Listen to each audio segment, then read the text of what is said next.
Ok, y vamos un poquito más crudo porque no alcancé a grabar anoche después del Deo y estoy en la universidad, entonces no tengo micrófono ni nada de eso. Si se escucha raro, pues una disculpa. Vamos a seguir con el capítulo 7 y 8. Aquí ya la cosa se empieza a poner un poquito compleja a nivel de lectura porque, claro, estamos hablando ya de tradiciones de hace más o menos 2700 años, entonces pues las palabras son un poco densas, aunque las traducciones hacen un buen trabajo, las palabras son un poco densas, las situaciones son un poco complicadas de entender y, y pues la cultura es rara, pero bueno, igual se pueden abstraer cosas y aquí sería chévere que nos centremos específicamente en el carácter de Dios, porque recordemos que Dios, a pesar de que hace las cosas diferente, Dios no cambia su carácter, es decir, Dios actúa de formas distintas conforme el mundo va avanzando, pero su base y su fondo y su carácter siempre ha sido el mismo. Pero bueno, empezando con el capítulo 7,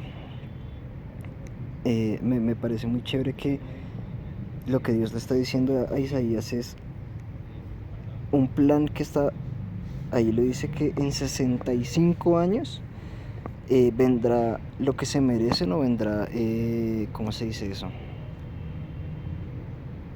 Sí, como el castigo, digámoslo así, a los pueblos que están atacando a Israel.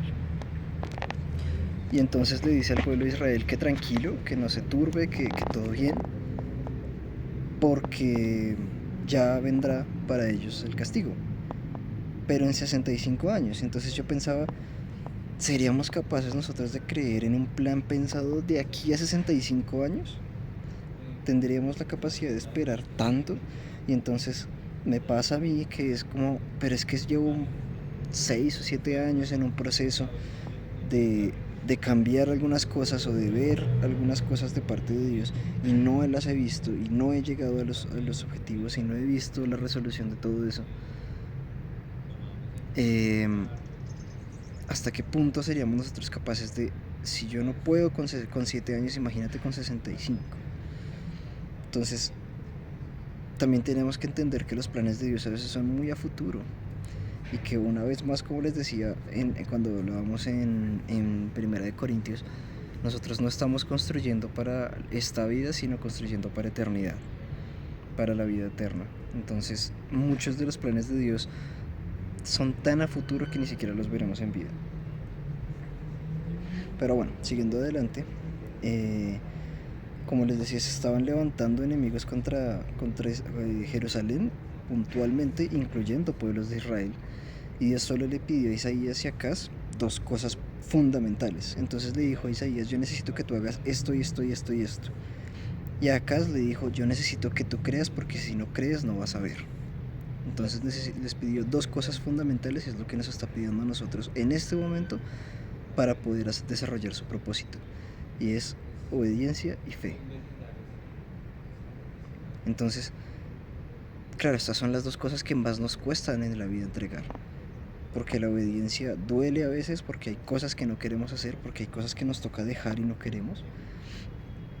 Y porque la fe, como seres humanos y como personas naturales, es difícil creer en algo que no estamos viendo.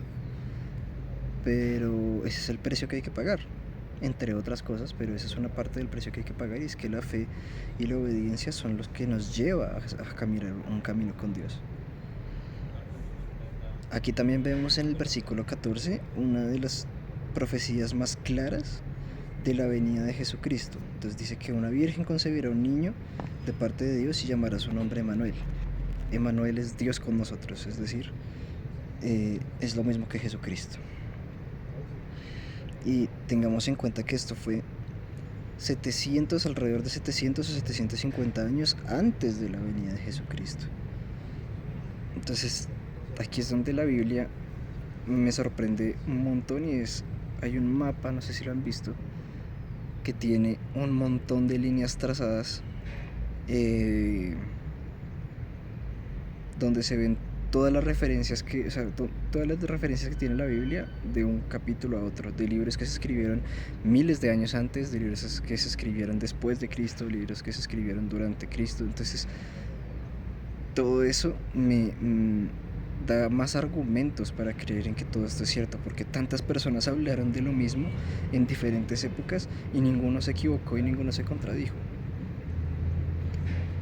También habla de que cuando venga Jesucristo comerá mantequilla y miel, y aquí quiero que entendamos que mantequilla y miel representan en la Biblia abundancia, o casi todo lo que tiene que ver con lácteos. Decía, cuando Moisés estaba buscando la tierra prometida, decía la tierra que fluye leche y miel. Entonces siempre habla de abundancia, de ¿cómo se le dice? Sí, como de esa llenura espiritual y física, claramente. Y entonces aquí dice que habrá juicio sobre los pueblos asirios, mientras que Jesús traerá esa mantequilla y miel, esa abundancia a Israel. Pero aquí estaba hablando puntualmente de una abundancia espiritual, porque cuando vino Jesús, Israel no es que estuviera en su mejor momento, ellos estaban conquistados por el Imperio Romano, pero aparte de eso, tenían una escasez espiritual increíble, estaban permeados por la religiosidad. Y lo que viene Jesús a hacer es a cambiar eso y a traer abundancia, digamos, en términos espirituales. El capítulo 8 es bien complejo.